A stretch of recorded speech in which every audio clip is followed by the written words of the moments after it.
Bandar narkoba, setelah itu teror. Waduh. Ya, Facebook itu dulu tempatku beli airsoft gun. Kuliah itu pakai sepatu boot, pakai atribut militer, pakai ransel, bahkan di tasku bawa airsoft gun.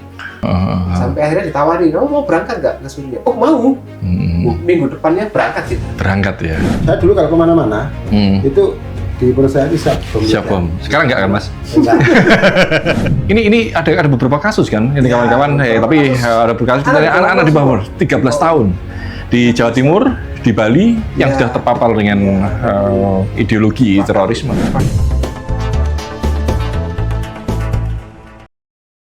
Assalamualaikum warahmatullahi wabarakatuh. Bismillahirrahmanirrahim. Kita kembali ke podcast Mata Hati. Kali ini saya bersama Mas Priyo dan Mas Wildan. Mas Priyo ini adalah lone wolf. Artinya dia dulu pernah sekolah bolak-balik, mulai dari Cikeas, kemudian di Makobrimob, dan terakhir di Nusa Kambangan. Wah, ini.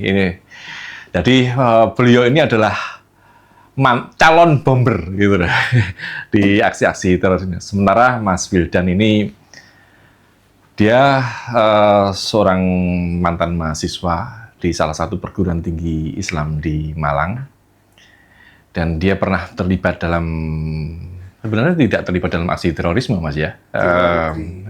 Cuma beliau pernah sekolah sampai ke Suriah. Konon di sana jadi sniper ya. Iya, sniper. Belajar sniper ya. Makanya ini saudara-saudara saya ini memang benar-benar pengalaman sangat luar biasa terkait dengan aksi-aksi teror. Terima kasih atas kedatangannya Mas Priyo, Mas Wildan. Saya ke Mas Priyo dulu. Gimana ceritanya dulu kok bisa masuk situ Mas? Karena saya itu dari awal ya memang dari latar belakang keluarga awalnya. Saya tahu dulu bahwa saat penggerbekan keluarga gitu kan terpisah sebagainya. Waktu di mana itu? Di Sulawesi. Sulawesi. Bukan apa? Pamannya bapak saya akan Zakar, masa kakek saya. Kakek saya itu dulu kan sampai lari-lari ke Poso kemana itu. Yang akhirnya nggak tahu kita sekarang. Terputus memang. Jadi bapak saya itu waktu penggerbekan, termasuk bapak saya masih umur 10 tahun. Terus waktu itu Andi Aziz, anaknya Karun Zakar masih umur 1 tahun. Jadi penggerbekan itu cerita bapak saya itu memang saya sehingga akhirnya saya sendiri punya seperti ini. Padahal saya kecil sebenarnya sudah ini sih. Saya bergabungnya di NU. Saya mulai SMP itu udah ngaji juga dulu, tapi di NU saya ikut ngaji sampai ngajar. Ya, sampai ya ikut dulu itu sampai adanya PKB menjadi aktivis itu juga ya. Tapi konon Mas Priyo dulu awal mulai itu tidak terlibat di situ, malah terlibat dalam aksi-aksi teror, malah ketangkep gara-gara narkoba malah. Ya. Saya 2001 SMA itu saya sempat masuk itu saya kurang paham, tapi yang saya paham itu NII kan. Saya diajak gabung teman saya untuk ikut taklim, sebenarnya taklim. Cuman lama-lama kok Mas tertarik mau sampai nanti kan saya kan dulu saya suka olahraga, memang saya pikirnya kan mau masuk ke tentara ya. Jadi Mas sampai mau bisa ini dimasuk ke TNI atau ke Polri terserah gitu. Itu dari NI? Saya kurang paham, tapi yang saya paham itu NI yang masuk ke situ. Jadi pengajian ini seperti itu. Mau disusupkan ke TNI atau Polri? Polri, iya. Memang kalau TNI boleh seperti itu, ya. Tapi saya nggak lama sih, nggak lama. Kemudian saya nggak ikut taklim lagi. Baru 2006, 2007 saya penangkapan itu kasus narkoba itu. Mulai saya di lapas Porong. Tepatnya 2011 itu saya baru mulai ikut ngaji lagi. Saya itu awalnya saya melihat saya itu kan sempat terputus ya. Saya lihat ada teman saya itu yang rajin sholat sebagainya itu. Yang saya sendiri backgroundnya awalnya juga. Iya, awalnya sudah mulai background sholat juga, tapi sempat ini ya nakal lah. Dari situ loh. Ini kok dia teman ini kok seperti ini, padahal saya sendiri yang background ini kok. Dan waktu itu saya punya kantin, jadi rezeki itu masya Allah kan. Iya. memang saya loyal di situ. Kayak seperti ini saya yang kasih rezeki kok malah seperti ini. Oh, Yang iya, awalnya iya, dulunya, iya, iya. Ini apa kantin namanya, merak. rajin di musola. Malah kalah sama Ajar mereka. ngaji. Akhirnya saya mulai Belajar lagi. ikut belajar. Waktu itu pertama di LDI, karena di LDI yang saya pahami di kitabnya itu kan disampaikan ke ustadznya itu kalau apa namanya, jadi itu kalau kita tidak sah kalau membaca dari buku. Saya agak ada sedikit janggal. Akhirnya saya pindah lagi ke Sekar Mentari itu memang kan apa yang diadakan oleh lapas itu sendiri. Jadi ada dari Gerindra waktu itu, dari PKS seperti itu kan. Di situ, nah di situ ada perdebatan salah satu teman yang ikut taklim di situ, ikut ngaji di situ dengan apa namanya, dengan pengajian yang di pemberi materi. Pemberi materinya itu sama ustazahnya waktu itu. Ustazahnya itu bingung. Karena debat nangis. Karena debat nangis terus emosi, akhirnya saya kan gini. Ini dari mana ini ya? Kok seperti ini, kok tambah seperti akhirnya ini. cari sendiri. Cocok ini kalau pengajaran seperti ini enggak tepat menurut saya itu. Kita ini apa namanya, orang-orang latar belakangnya narkoba, kriminal yang ikut situ kan. Nah, kok yang ngajar seperti ini gitu. Wah, ini enggak jelas. Akhirnya kamu ngajar mana kok bisa di tempatnya itu teman-teman teroris. Oh gitu. Ya udah. Dan memang sudah mengetahui ya teman-teman teroris itu sudah Itu kan sudah tahu sendiri. Oh, blok-blok teroris ya. Mana ikut di situ gitu. Narapidana teroris ya. Mulai ikut, terus memang sih waktu itu dari sudut pandang salah satu ustadz saya pada waktu itu menyampaikan ini kayaknya beda. Anak ini memang karena saya backgroundnya awalnya sudah punya sedikit lah. Latar belakang yang beda gitu kan. Direkrut lah. Tanya, bukan kalau saya sendiri yang ikut taklim, makin mengenal tauhid yang apa, yang bukunya Ustaz Rahman itu kan, nilai itu kan. Terus dari situ saya pelajari, akan mengenal, tapi saya tidak serta-merta langsung serampangan sih, karena saya lebih mau belajar. Iya, belajar dalam lah. Belajar supaya saya itu tidak tetap. Jadi lebih girohnya lebih tinggi ya semangatnya. Sebelum itu waktu itu tapi memang ada salah satu sih Ustadz itu yang bukan Ustadz kasus itu kasus bom Bali yang waktu saya sama-sama di Medaeng. Jadi saya waktu di sel memang saya yang suka bantu gitu. Makan dan sebagainya. Ketemulah di Porong. Sampaikan ke waktu itu, ini biar ikut ini biar kasusnya nggak gini-gini terus kan. Iya. Terus akhirnya keluar dari Porong tahun berapa, Mas? Saya cuman taklim itu nggak lama, paling 1 bulan. Ya enggak, maksudnya keluar dari Porong. Oh belum, saya pindah lagi saya. Pindah lagi dari Karena Porong. di Porong saat itu saya kasus narkoba kan? Berapa tahun sih kena vonisnya? Saya 10 tahun. 10 tahun narkoba. Berarti gede, Mas. Besar saya bandar ini. Bandar narkoba setelah itu teror. Waduh. Bukan bandar sih, gudang lah. Iya. Pengepul lah. Iya. Saya waktu itu ya ribuan itu. Nah, dari situ saya dapat 1 bulan saya sampaikan ke salah satu ustaz. Saya kan mulai belajar kan bisa masuk HP kan. Iya. Apa namanya ya sembunyi-sembunyi. Memang waktu itu di tempat saya juga baru-barunya Maximum Security. Iya. Jadi bisa lewat-lewat itulah. Belajar dari situ. Jadi kita mulai browsing. Belajar di situ. Setelah kan saya tanya, Ustaz, jihad itu apa? Anu aja kamu baca buku aja, pinjam buku aja di perpustakaan. Buku apa namanya, Tarbiyah Jihadiyah, karang oleh Syekh Abdul Azhar. Dari situ saya mulai. Semangat mau masuk ya, belajar. 1 bulan saya mulai pelajari ini. Kalau saya seperti ini terus, wah ini hanya satu-satunya jalan itu, ya istisadiyah gitu. Mulai saya peledakan. Belajar browsing dulu kan ada amak. Apa itu? Amak ya. Akok.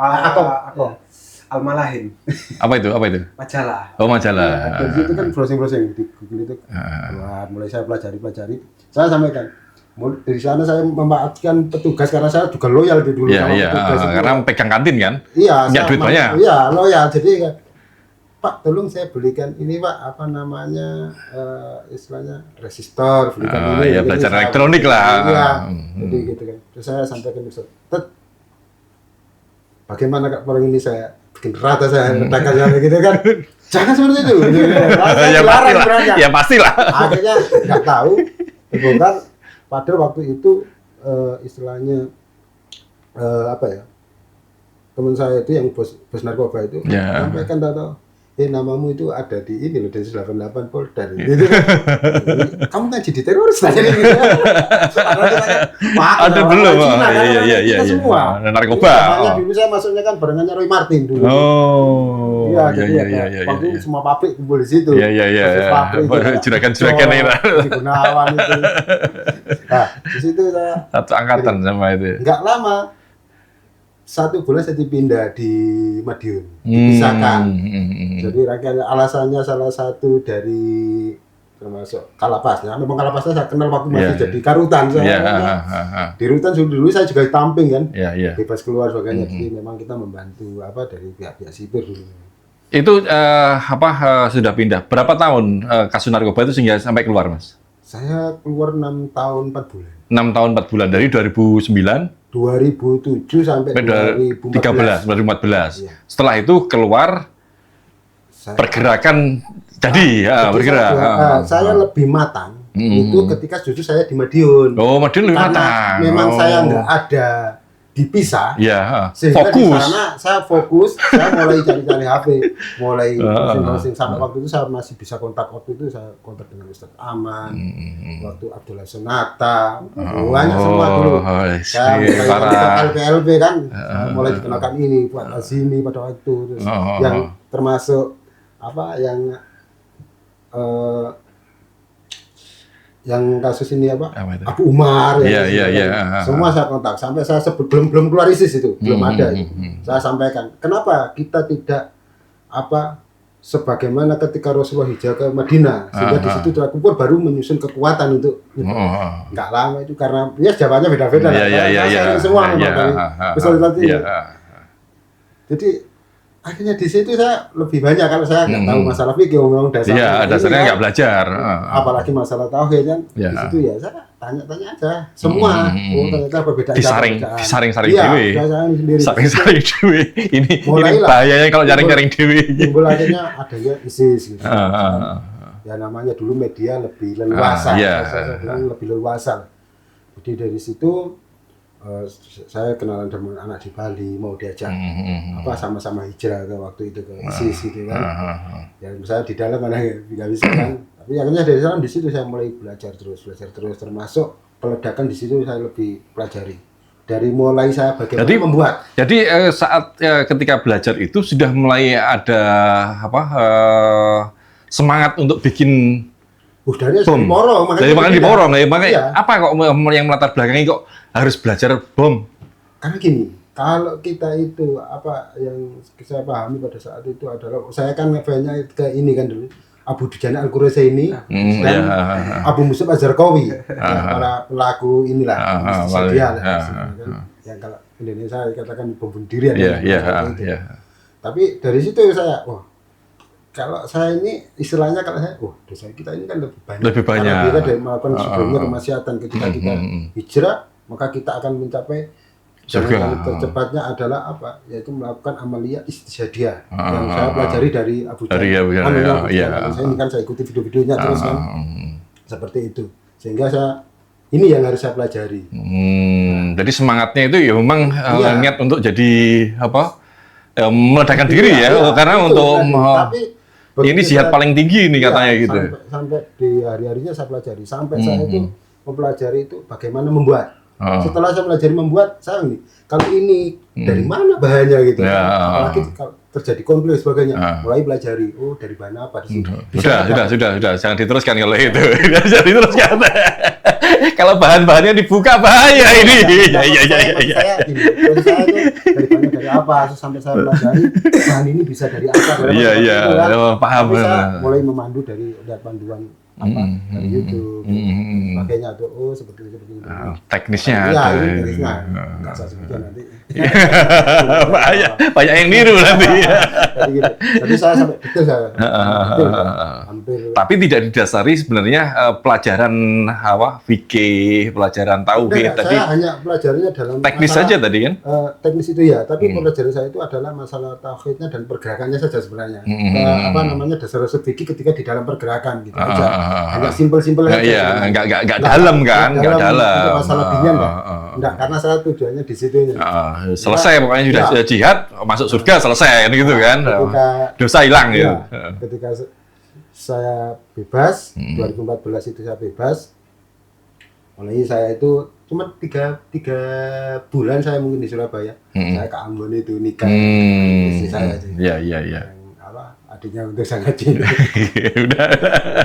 Ya, di situ ya. Ini antara pemburu dan yang diburu ini. Ya, dari situ ya. Jadi termasuk di situ ya karena saya sudah banyak kenal dari awalnya di Madiun kan. Komunikasi dengan penulisan dan sebagainya kan waktu itu yang sudah ada di sana kan.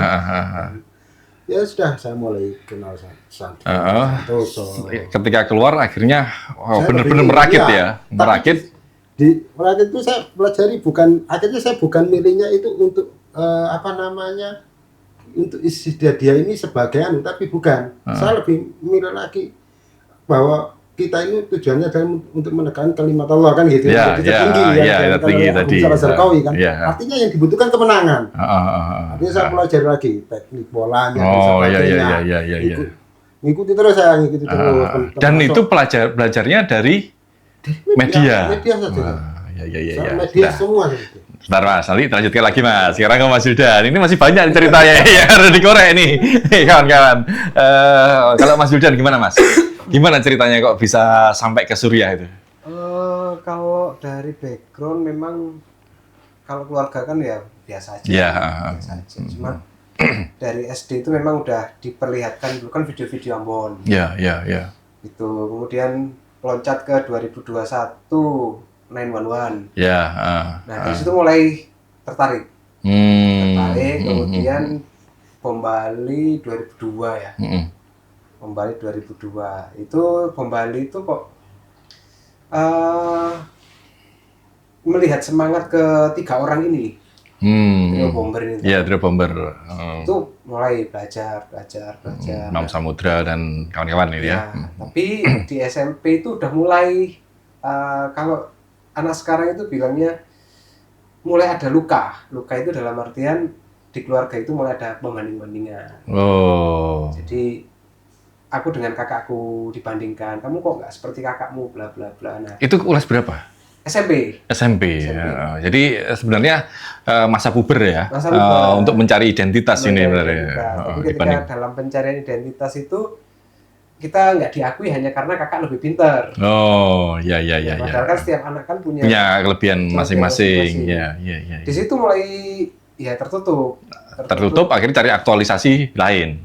Iya, tertutup terus ya sebenarnya banyak prestasi sih dulu sih. Cuma sebanyak apapun prestasi kita kalau yang dibandingkan adalah akademisi ya pasti kalah. Iya. Karena orang dulu kan fokus dengan akademik ya. Akhirnya di situ mulai untuk dulu zaman internet ya, SMP lah ya. Tahun berapa itu Mas? 2006 mungkin ya.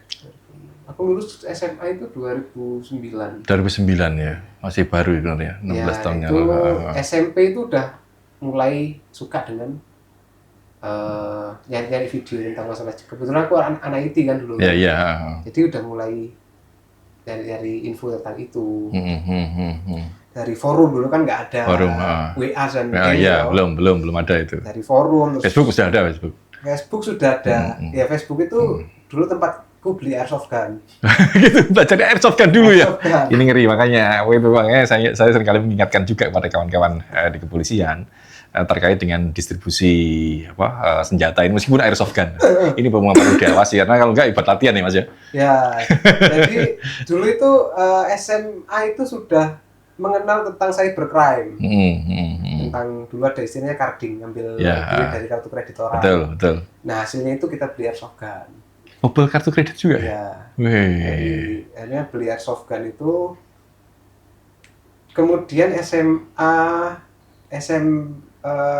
itu sudah bisa membuat detonator. Belajarnya dari YouTube juga, sama seperti YouTube.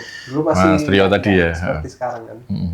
Terus akhirnya kuliah ternyata pembedaannya udah semakin jauh. Iya. Kebetulan waktu kuliah itu udah mulai ada genosida di Suriah, Rasa-rasa itu kan. Nah itu di masa kuliah itu kebetulan di rumah itu belakang rumah kan luas. Itu di belakang rumah itu tak buat halang rintang. Latihan-latihan sendiri berarti. Gila, ini semangatnya. Dan ya sebenarnya itu sama seperti Mas Priyo juga baca dari kisah Durjana itu tuh. Iya. Ada lagi Ya kisah-kisah itu ya. ya. Itu sama idola gitu ya, Mas. Ya, Saat itu ya.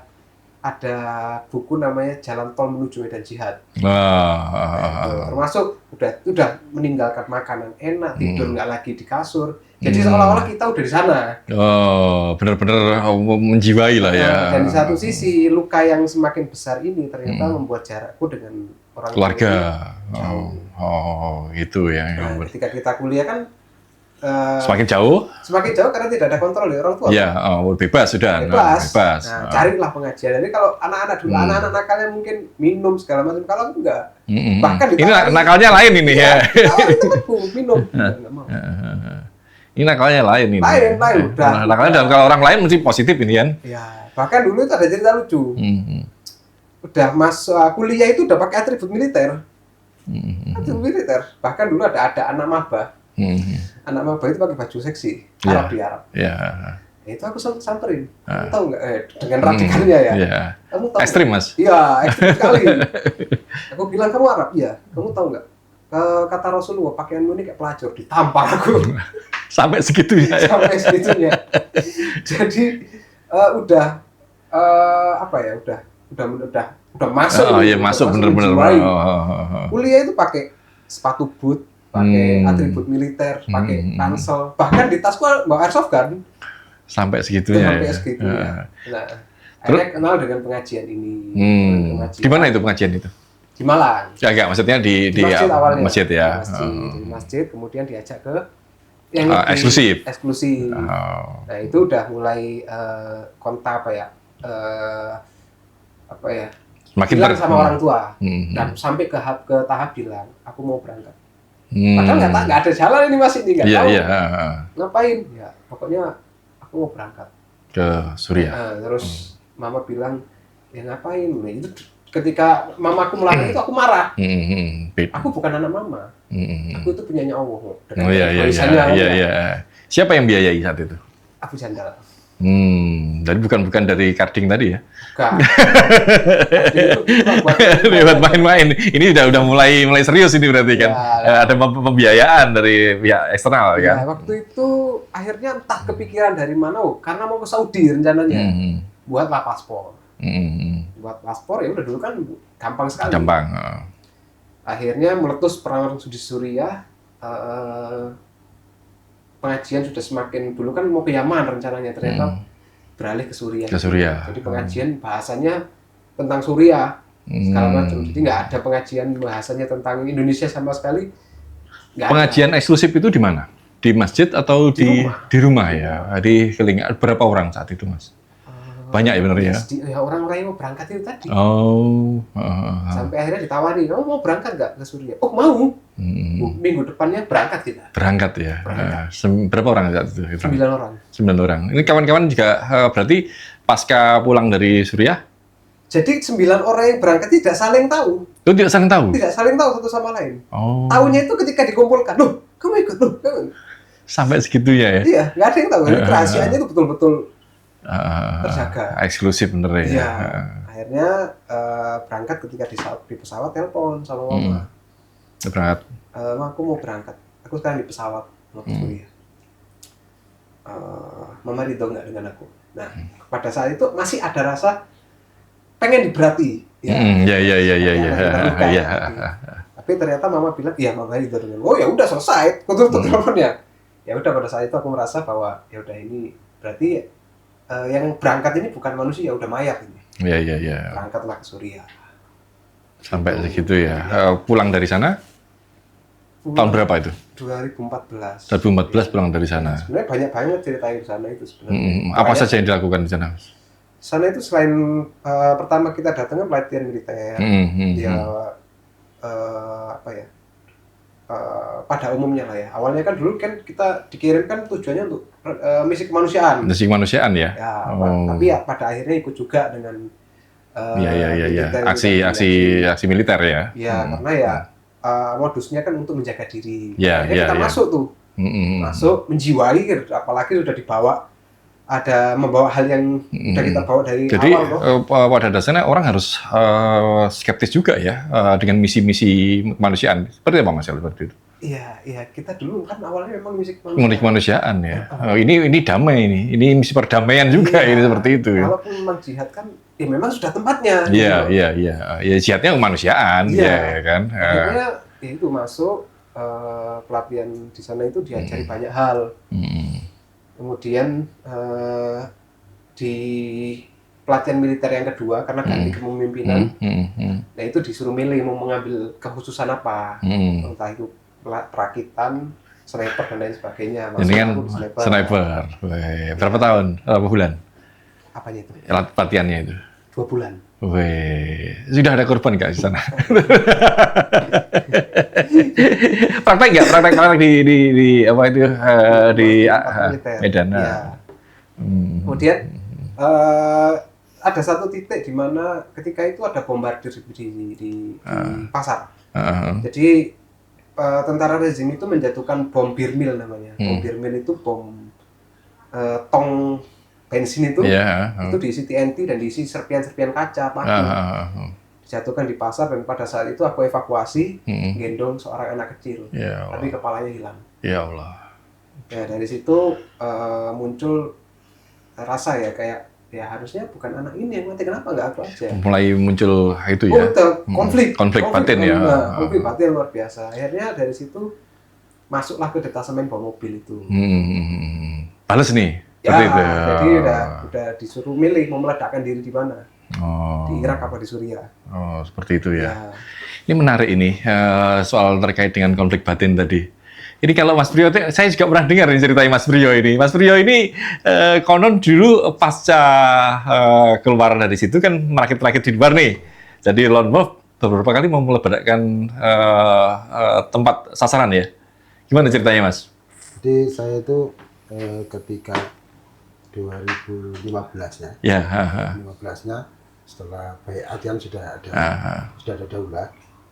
Itu mulai dengan Santoso itu kan kalau di sana itu sebenarnya kan kekurangan apa ini namanya personil, logistik. Sebenarnya kalau orang masuk sana enggak. Kalau beliau dulu itu enggak usah Mas, gitu kan. Kita di sini nanti ngerepotin malah gitu karena memang enggak ada persenjataan dan sebagainya kan. Situ saya sampaikan kalau saya bisa ini gitu kan. Tapi saya tetap dari Ukraina itu saya keliling ke Bali ya jalan-jalan itu. Memang saya kan dagang, sering ke Surabaya, beli kain gitu kan. Ada butik kan dagang. Jadi ya saya keliling ke Bali. Ya mulai target dari mulai lihat lagi memang yang di dekatnya Kuta itu yang di Bagas Bali memang ada perubahan tetap memang seperti itulah memang. Balik lagi terus akhirnya terjadilah Camar Maleo. Operasi Camar Maleo. Yang saya awalnya itu tujuannya untuk naik ke sana untuk membuka jalan sehingga nggak sempat ke sana akhirnya mengalihkan sasaran. Akhirnya saya ini harus membuat medan baru. Istilahnya untuk memecah kekuatan. Ya. Qadarullah terjadilah Tamrin terlebih dahulu gitu kan. Tamrin. Memang saya juga komunikasi juga sih dengan Bang Naim pada saat itu termasuk saya dipandu langsung pembuatan supaya tidak gitu ya. Memang saya suruh buat yang lebih besar targetnya. Akhirnya karena saya 2015 2016 saya ke Surabaya ternyata sudah berubah. Saya kenal berubah. Yang dulu saya lihat pos-pos itu ramai, terus sepi setelah pas kata Ini sasarannya. Setiap hari saya kecewa itu Mas. Setiap hari itu keliling sampai pagi sampai itu.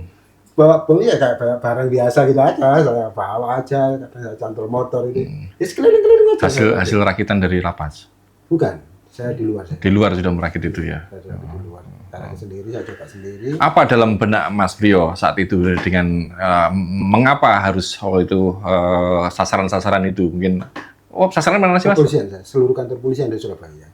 Mau dibom gitu ya? Iya. Apa kenapa? Pertama memang dari perintah. Perintah Syed Adnani, terus memang harus membuat saya membuat untuk memecah kekuatan yang di atas. Ya.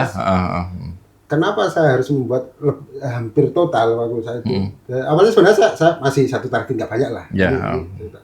Jadi saya mau menempatkan waktu itu di pos polisi yang dekat Tugu Pahlawan, yang saya pantau hampir berapa bulan itu memang jam 6 ini adanya. Kenapa saya padu antara waktu itu dengan HP dan juga sensor yang cahaya? pojokan Pasar Turi itu, Mas? Bukan yang Pasar Turinya, yang Tugu Pahlawannya yang jalan lurus. Oh iya. Saya pakai 2 suite memang. Tujuannya memang saya kalau ini untuk antisipasi sih, kalau ditemukan masih meledak. Tapi saya kontrol dari HP, saya mau balik ke Ambon, saya naik kapal rencananya, saya buang ke laut. Nah, dari itu akhirnya saya dikenalkan sama teman saya yang juga alhamdulillah sudah sempat ketangkap juga sih waktu saya sempat saksi juga yang di Depok itu yang saya beli bahan-bahan itu. Dikenalkan sama teman dari Malang. Itulah saya mulai ngajari lagi, termasuk saya dikenal dengan yang Surabaya itu. Ngajari bikin. Saya ajari bikin karena targetnya, jadi memang saya susun termasuk bom. Jadi saya dulu kalau kemana-mana itu di perusahaan ini siap bom. Sekarang enggak kan, Mas? Enggak. Dulu siap. Ini karena memang saya dulu nggak kerja sih. Setelah keluar itu hanya berlatih fisik dan sebagainya gitu kan. Jadi saya bawa kemana-mana itu. Ya kenal yang dikenalkan yang dengan Malang ini saya batalkan yang di pos itu kan yang mau rencana balik. Mulai di situ saya termasuk beberapa SPK saya itu satu perkara itu saya ajari dulu gini-gini. Targetnya berapa? Saya target 23 titik atau misalnya baik pos kosong maupun ada orangnya, baik kantor polisi saya sudah keliling terus hanya selama keliling. Ini karena apa saya melakukan ini? Saya melihat menurut saya sendiri sih secara itu melihat ketika pasca Tamrin. Di mana titik kelemahan itu saya pelajari bagaimana begitu terjadi langsung mudah tertangkap sehingga kita harus memecah semua konsentrasi gitu, strateginya seperti itu. Saya tadi yang pertanyaan saya kenapa kok Mas Priyo mau untuk meledakkan itu selain perintah? Apakah dalam hatinya Mas Priyo seperti apa? Karena saya kan waktu mempelajari masalah tauhidnya ajaran bagaimana surat Al-Maidah itu kan bahwasanya barang siapa tidak berhukum dengan apa yang menentukan maka ya kafir kan. Maka ini sebagian daripada istilahnya kekafiran. Negara yang memang target. Kenapa saya targetnya ke kepolisian? Kan gitu. Ya itu bagian dari strategi sebenarnya. Kalau saya sendiri bagian dari strategi. Nggak mungkin saya target semua. Satu ini aja kita keteteran.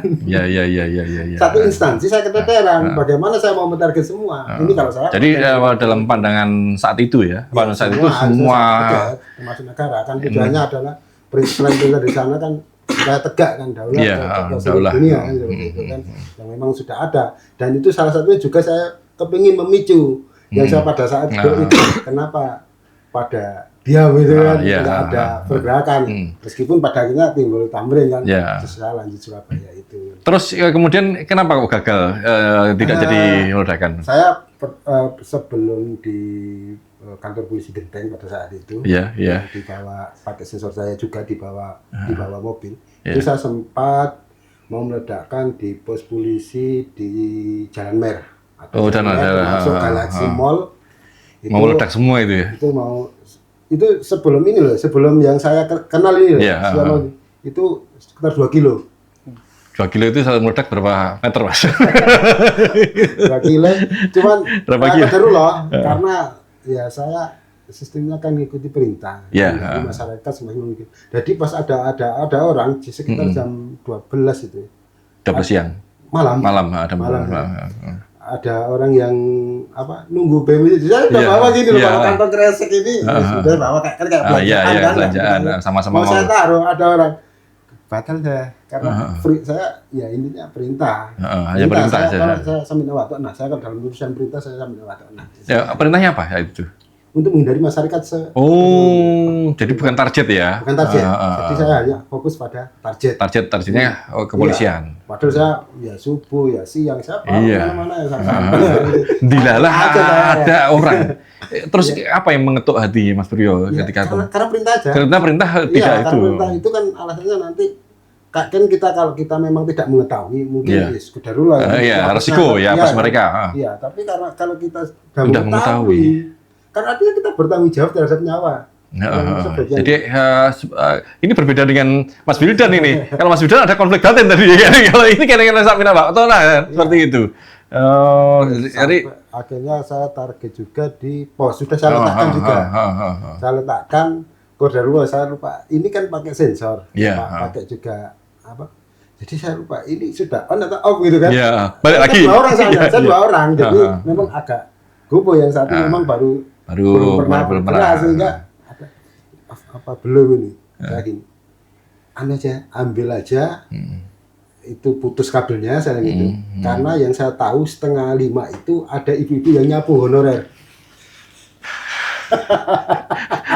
Kalau itu kalau lupa kalau ingat ya. Kalau ingat mungkin enggak mungkin lah. Soalnya saya tahu khawatirnya kan kena ibu-ibu itu kan. Ini bukan target ini. Bukan target. Jadi dosa Mas ya. Iya. Dosa juga ini.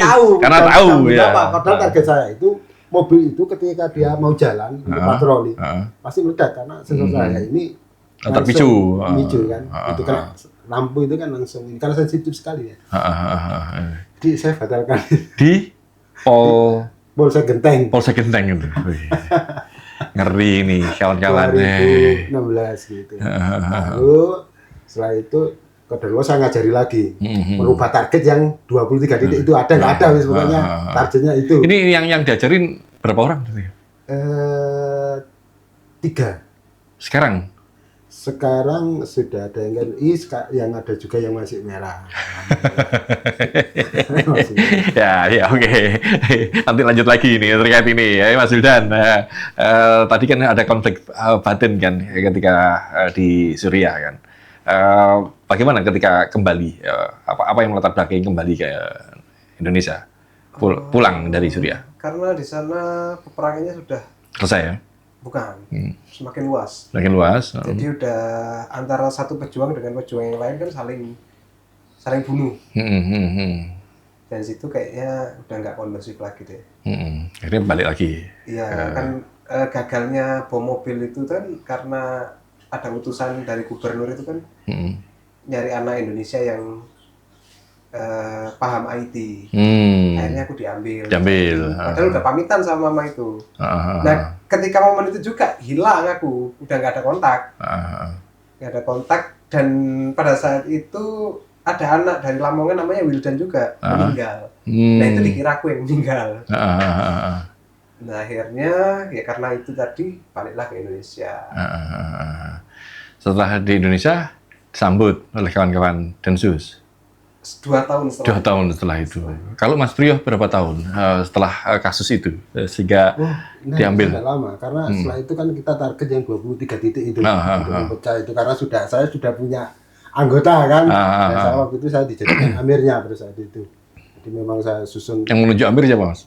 Teman-teman ya. Jadi ya ini berbeda dengan kawan-kawan JI ini kalau ini. Teman-teman sendiri tapi itu bukan amir istilahnya struktural. Iya, struktural. Hanya koordinator saja ya. Saat penyerangan pada saat itu kan gitu. Jadi saya dijadikan amir, saya mulai ajari, saya mulai susun strateginya termasuk saya fasilitasi semua untuk membawa unsur peledak itu tujuannya apa? Tujuannya ketika kita kan targetnya ajar kemenangan. Ketika kemenangan itu targetnya bagaimana kita mengalahkan lawan kan gitu kan. Artinya kita target dengan ledakan-ledakan dan sebagainya. Nah nanti kalau memang kita terdesak kita harus terkepung dan sebagainya ya karena saya melihat kejadian sebelumnya ya kita harus siap meledakkan diri. Iya. Dan untuk siap meledakkan diri kan gitu. Setelah itu kan setelah saya penangkapan gimana ceritanya penangkapannya? Penangkapan ini ya dulu ternyata teman yang saya kenal ini udah dia DPO. Saya dapat info dari teman yang satunya yang saya ajari katanya ini sudah sering diikuti. Saya gitu, saya bilang di saya kena ini berarti biasanya saya ditangkap ya.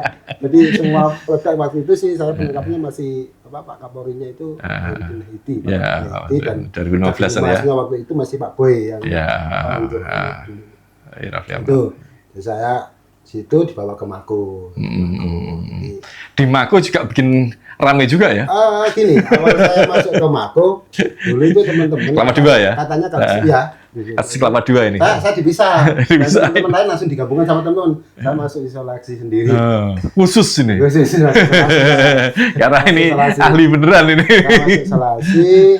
Di situ teman-teman yang di dalam itu cerita kalau di sini itu kan apa namanya sidak.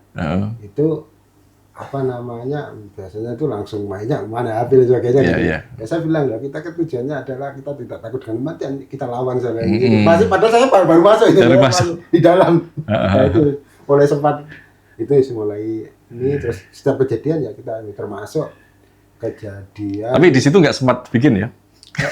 Bikin nanti. Bikin. Ada. Oh. Ngeri juga ini Kelapa Dua bisa rata ini ya. Jadi, di situ kejadian saya langsung aja ya, langsung ke Makobrimob pertama 2017 itu kerusuhan. Memang sebenarnya adanya sidak sih, yang sebenarnya di bawah itu ada apa namanya buku-buku yang ditata, ada termasuk tafsir gitu. Nah, karena kita menghindari sidak itu, sehingga kita sidak ini kan dipindah gini. Ya, kita untuk memicu, jadi kita memang bikin gara-gara lah. Gitu kan. Itu apa begitu pindah Al-Quran dilempar. Saya juga memang saya kode sih, saya kode untuk siap gitu karena ya saya hibahnya karena yang disidak itu waktu itu ustadz-ustadz yang baru masuk yang masih di RB tujuannya karena ada yang sakit supaya itu lanjut artinya kita pancing ini jadi apa itu cipta kondisi juga ya di situ.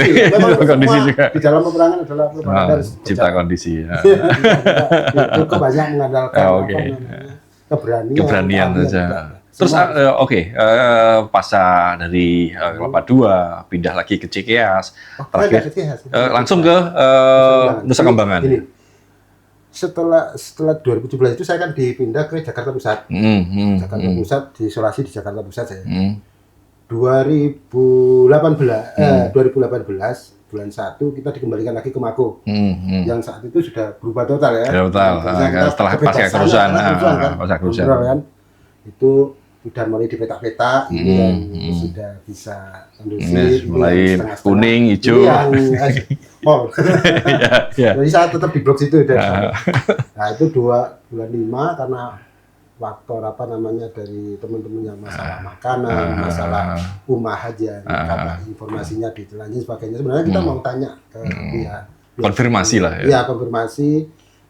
Ini sebenarnya sempat memang ada tegang sih teman-teman itu akhirnya diselesaikan di dalam internal blok C itu sendiri gitu.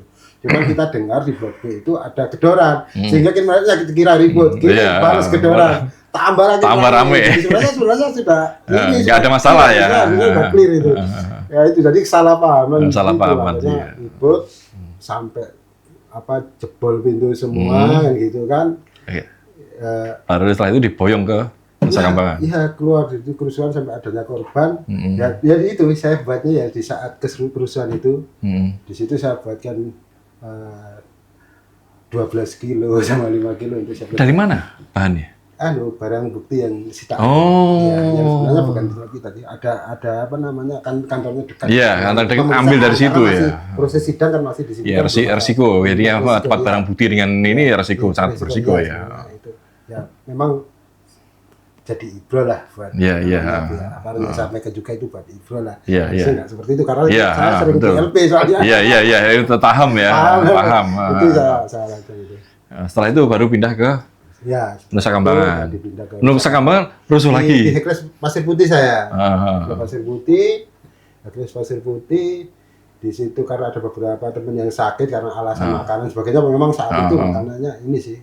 Apalagi minim saya ini kasus tempat kerusuhan kan yang memang agak ketat juga. Jadi saya ribet lagi. Ribet lagi itu. Kamera itu kita tutup semua. Kain kita mulai dobrak-dobrak sampai tembak gas air mata itu bisa. Tidak lagi kan. Mas Priyo keluar dari tahanan tahun berapa? 2021. 3 tahun, 4 tahun yang lalu ya.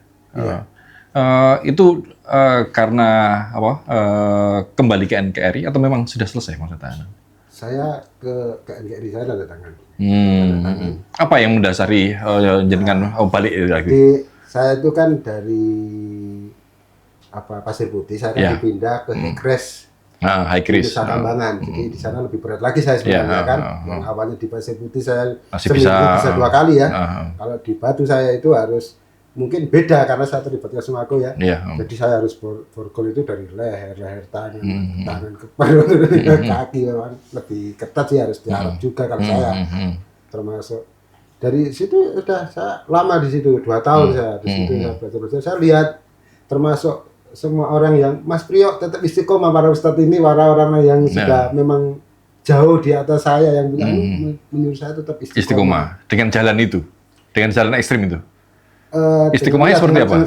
Dengan saya tetap istiqomah itu bertahan tidak, dan yang lain sudah pada NKRI. Ya. Nah, tahu saya, ini orang yang suruh istiqomah kok NKRI juga gitu. Gitu. Saya penasaran kan. Kenapa? Penasaran kenapa? Apa alasannya? Ya. Mulai dari situ saya mulai minta apa sih, minta buku gitu. Ya. Minta buku. Belajar lagi ini ya. Minta buku ada apa gitu kan. Ya memang dikasih buku-buku yang masih ada beberapa yang dari BNPT juga sih. Cuman ya masih ini, tapi saya istikharah. Saya minta syaratnya apa? Kasihlah saya lembaran syaratnya. Saya nggak akan ngambil karena saya termasuk orang yang bertahan. Ya, Yang lain masih bisa telepon keluarga, saya nggak mau. Karena Memang tujuan mau saya, tujuan di situ. jangan sampai ketika saya sendiri tidak nganu melalui keluarga saya. Itu saya sudah pelajari semua. Iya, iya.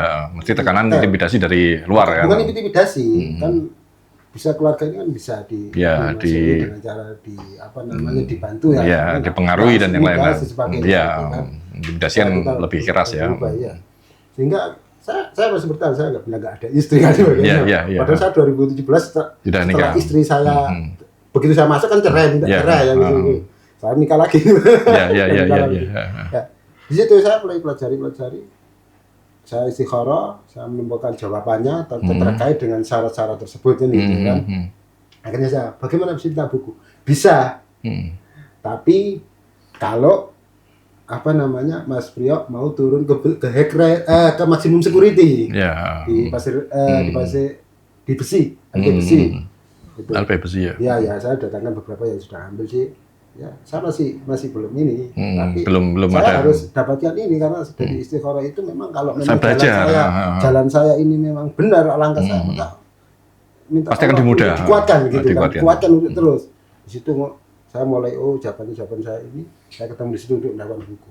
Supaya tahu alasannya apa. Meskipun masih ada sedikit kejengkelan waktu turun pun sampai ada jengkelan. Awas kalian yang ngambil saya, bisi saya gitu kan. Si dendam juga ya. Apa alasan gitu kan? Artinya masih dengan ideologi saya. Iya. Bahwa mereka ada keluar daripada Islam sendiri gitu. Masih ekstrim lah. Jadi dari situ selain itu saya belajar itu ternyata semakin banyak baca punya alasan masing-masing kita sharing. Akhirnya saya terima tanda tangan supaya saya bisa mendapatkan fasilitas untuk buku-buku itu. Untuk belajar lagi ya. Iya, ada terlalu perbedaan kan memang ada. Ternyata banyak hal yang ternyata belum diketahui Mas. Iya, karena sebelumnya. memang saya tujuannya dulu awalnya belajar. Bahkan waktu saya belajar pun ustadz saya yang dulu terlibat kasus pembali saya katakan, saya nggak akan ngikuti kalau memang itu di luar kebenaran. Iya. Cuma saat itu nyelewat. Ya, saya tetap ini terus. Iya. Saya tetap di GI. Iya. Sedangkan saya kan ke JAD. Iya. Jalurnya beda ya di persimpangan jalan. Kembali ke Mas Wildan. Mas, gimana itu? Pasca pulang terus ditangkap. Gimana ceritanya untuk ditangkap itu, Mas? Kebetulan aku ditangkap di Indramayu ya, ketika bom Tamrin itu. Pasca bom Tamrin. Ya, waktu itu tanggal 15 Januari 2016. Lebih duluan Mas Wildan ya, Bang Mas Priyo tangkapnya ya. Jadi tangkap, ya sebenarnya sebelum ketangkap udah kelihatan ya. Ya. Diikuti. Ada orang jualan bakso pakai HT. Orang gila. Kita di Suria itu kan diajari untuk deteksi intelijen ya, kontra intelijen ya. Jadi ya udah deh, kayak lebih ke pasrah sih. Iya, Cuma iya. dalam hati kapan yo kok gak tanggung-tanggung. Yang hari. Nang wis mari nang wis ini ya. Iya, tapi yo kayak ketika kejadian Tamrin itu udah feeling sih. Jadi malam sebelum ditangkap itu udah mimpi persis seperti siang ditangkap. Oh. Persis. Malam itu mimpi persis ketangkap itu udah. Ya siangnya setelah Jumatan, cuma itu udah aneh. Udah aneh, ada orang yang suka foto-foto, kemudian itu Feeling gitu nih ya. sudah deket ini. Akhirnya masuk, tangkap. Akhirnya tangkap, dimasukkan ke Makobrimob. Makobrimob pada saat itu rame. Ini kasusnya. Belum. 6 Belum. bulan kemudian Juni toh? Ya, 17 bulan 11 awal bulan pertama. Jadi Ya. penangkapan Tamrin banyak. Hanya ya. CAD semua ya. Di situ yang pertama ketemu Pak Fanggi namanya dari Densus toh. Terus dari Bulastri penyidik saya. Ya udah dari situ dimasukkan ke blog ya. Di blog itu berbagai macam orang ternyata. Ada kasus Poso, ada JAD, baru tahu JAD ketika di dalam itu. Malah baru tahu ya. Baru tahu JAD. Padahal yang memberangkatkan Abu Janda. Dulu belum ada Belum JAD. ada. Iya, belum ada jadi ya. JAD itu apa aku tanya? JAD apa? Ya itu Jamaah Ansarud Daulah. Oh, ada ya organisasi. Ternyata banyak di situ. Iya. Ya termasuk pelaku Tamrin toh. Pelaku Tamrin. Sama Surabaya ya. Ya, akhirnya di sana kurang lebih 1 tahun 9 bulan kalau nggak salah. Di Mako itu kemudian dipindah ke Mojokerto. Mojokerto. Mojokerto setelah vonis pindah ke Mojokerto 1 bulan. 1 bulan itu karena udah dikeluarin. Sebenarnya vonisnya berapa tahun? 5 tahun. Dari 2016 sampai 2021 ya. Iya. Menjalani sampai 2019. 2019. Itu udah dikeluarin di Mojokerto itu ya ribut sendirian. Pada saat itu kalau pasnya tak ada. Besoknya langsung dipindah ke Jombang. Ya di Jombang inilah agak mending ya. Agak mending meskipun ya ada drama ngancam ke lapas lagi kan tapi secara ideologi bagaimana? masih keras. Karena itu tadi lukanya masih ada. Terus yang mempengaruhi untuk perubahan ideologi tadi? Dari teror ekstrim? Bukan, ketika orang tua minta maaf malah. Oh gitu malah. Iya. Ini ternyata pengaruh orang tua itu sangat besar. Cukup besar. Itu sampai aku buat penelitiannya tentang itu kan. Bahwa luka masa kecil itu yang belum selesai itu berimbas kepada seorang anak di masa depan.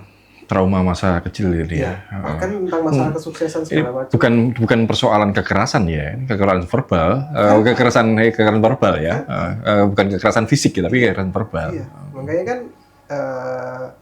aku juga buat buku soal itu toh. Sayang bukunya ini nggak di sini ini.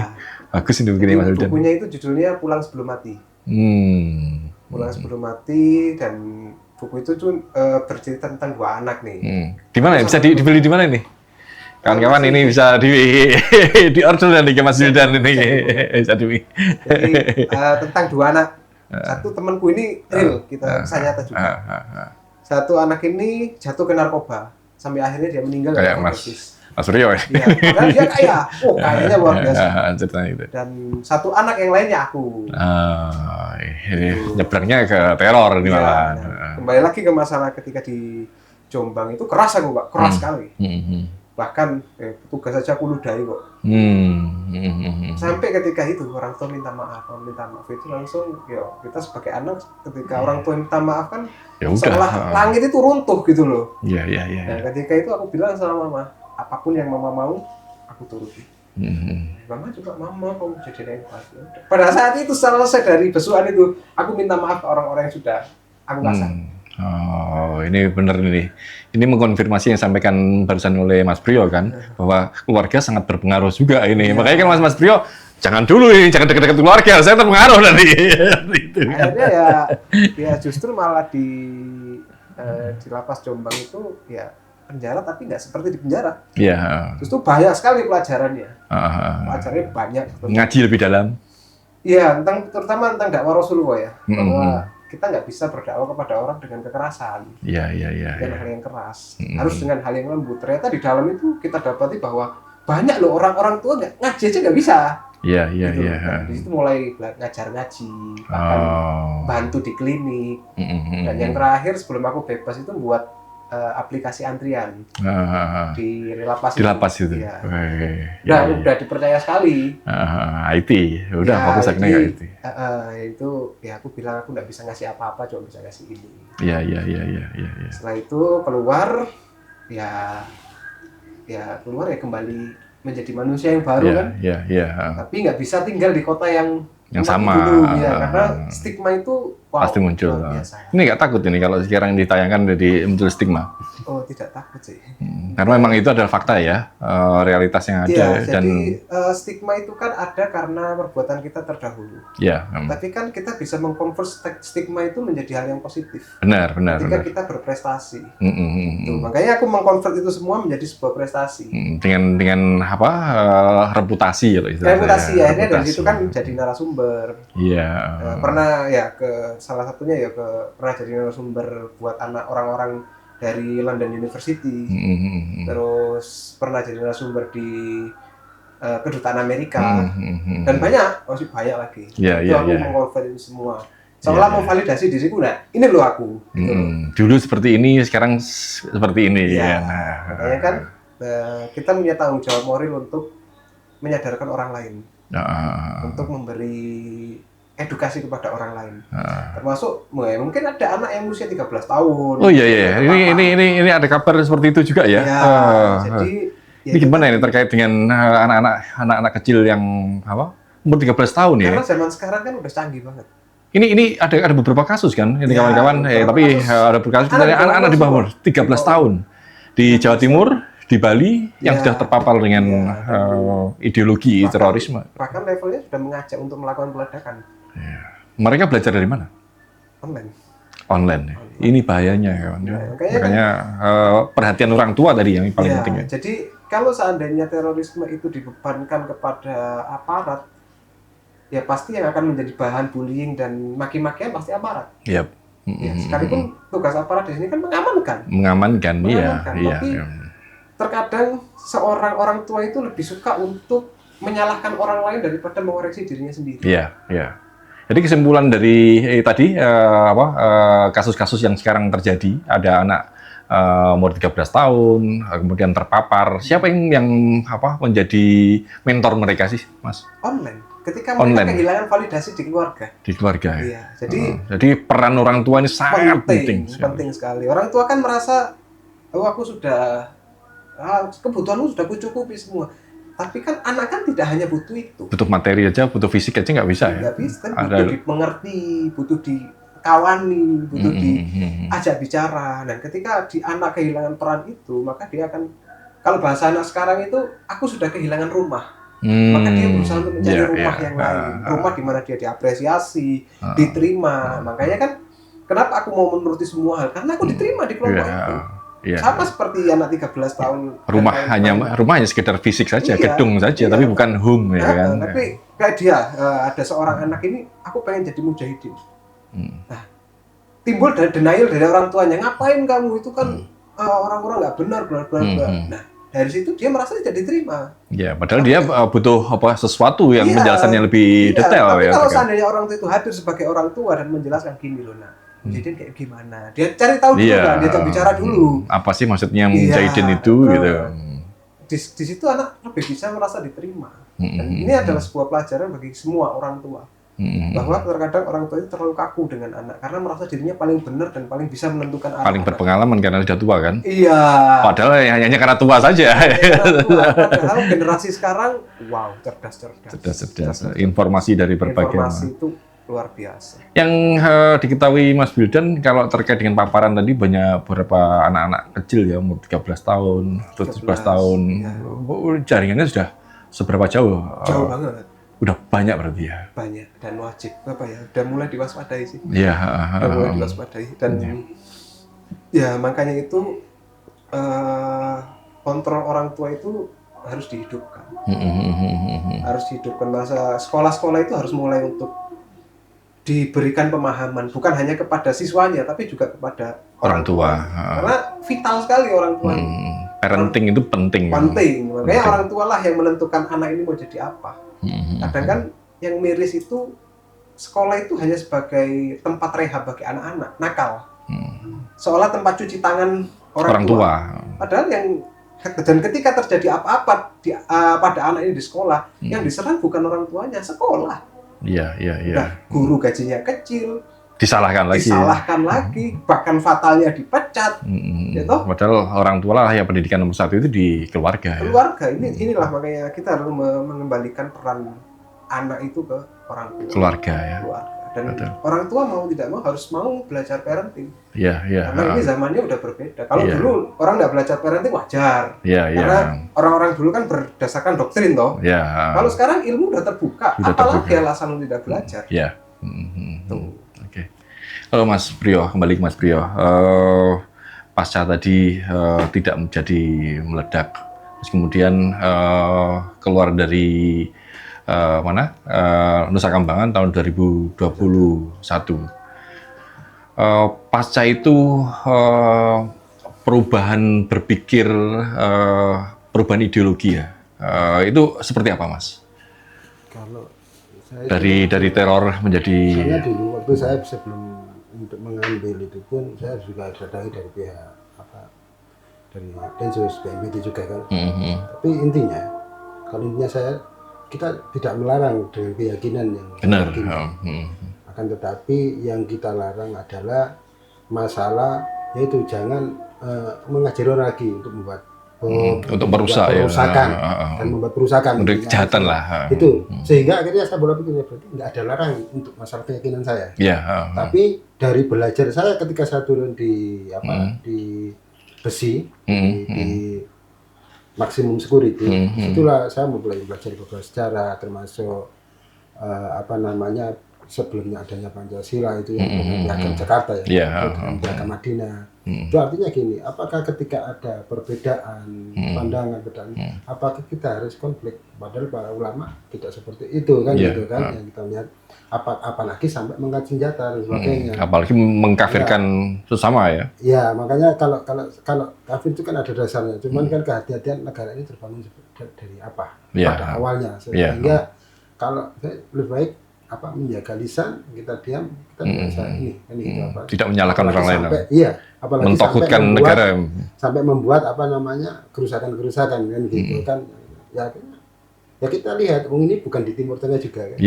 Ini bukan medan perang ya. Ya, medan jelas. Meskipun kalau saya yakin bahwa Indonesia adalah negara perang tapi yang kondisional.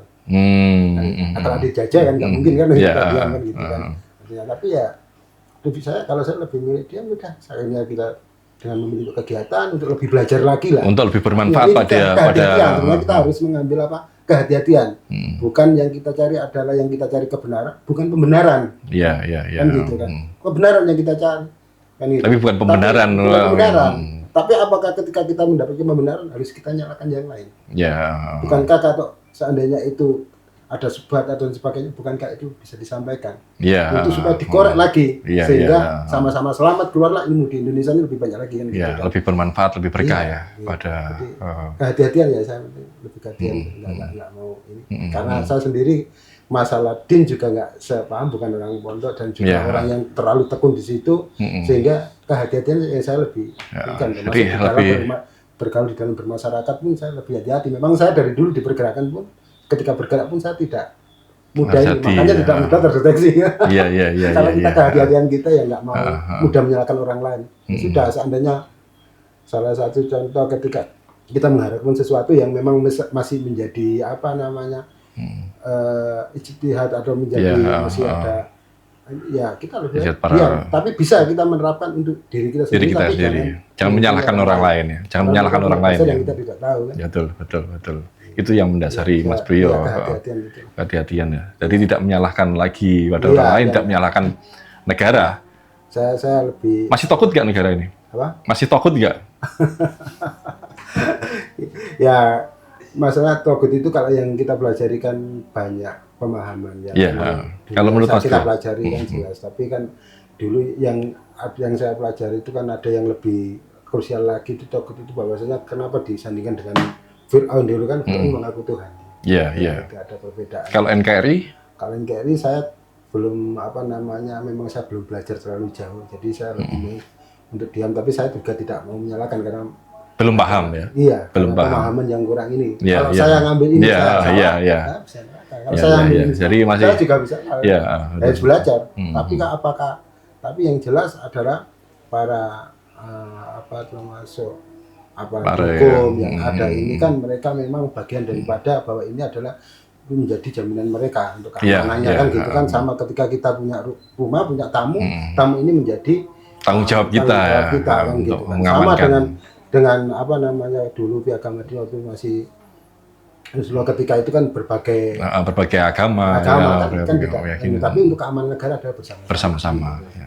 Tapi kalau kita mengambil sikap yang memang lebih krusial, yang tidak tahu ilmunya lebih baik, Enggak. tapi saya tidak. Itu pesannya ya. menyarankan. Itu pesan bagi kawan-kawan yang lain ya. Saya- Jangan menjustifikasi Iya, dulu saya ya. belum bisa, nggak bisa lah seperti itu karena memang saya ilmunya Iya. tidak saya. Jadi belum Iya, belum sampai sana. Tapi mengatakan ini saya nggak punya ilmunya, nanti Iya. salah juga saya akhirnya terjerumus. Padahal saya yang waktu saya di. Tapi kalau membuat bom pasti salah ya? Hah? Kalau membuat bom salah enggak? ya jelas faktor tujuannya untuk apa kan gitu. Ya. Tapi kalau misalnya memang kita dipakai untuk negara, memang ketika ada dari luar, Kalau dari luar ya. Iya. Kalau kemudian dipakai negara untuk mengebom masyarakatnya bagaimana? kan maksudnya teror ini tadi. Kan kita sudah komitmen kan. Iya. Terima kasih Mas Rio. Satu lagi Mas, setelah itu kan banyak kegiatan. Iya. Apa kegiatannya sekarang? Kalau saya jualan madu, tapi saya lebih aktifnya itu ikut pembinaan di perkopian. Oh, yang ada di Pacet. iya. Saya tinggal di sana, kebanyakan di sana, jadi saya hari-harinya di Pacet. Ini produk madunya apa namanya? Kalau saya pakai namanya Apis Dursata. Oh, Dari teman-teman. Karena iya, saya iya. ngambil produk itu banyak dari teman-teman. Teman-teman, ya. Supaya ketika saya mendapatkan saling ini lah. saling bertukaran ya. Iya, betul. Jadi bareng-bareng membangun ekonomi lah sekarang ya. Betul. Itu dari lebih fokus kayak situ lah. Oke. Kita juga- Di pertanian ya, kalau Mas Wildan di IT ya pasti. Edukasi ya. Terima kasih banyak waktunya. Ini pencerahannya sudah sangat luar biasa dan saya meyakini bahwa semua yang disampaikan tadi sangat bermanfaat bagi masyarakat, bagi adik-adik generasi kita mendatang, dan harapannya ini juga bisa getok tular ya, saling saling berbagi kebaikan lah kepada juga mantan-mantan kawan-kawan yang masih kemarin terlibat dalam aksi teror maupun kegiatan-kegiatan yang lain. Demikian Mata Hati kali ini, semoga bermanfaat. Wassalamualaikum warahmatullahi wabarakatuh. Terima kasih Mas. Alhamdulillah.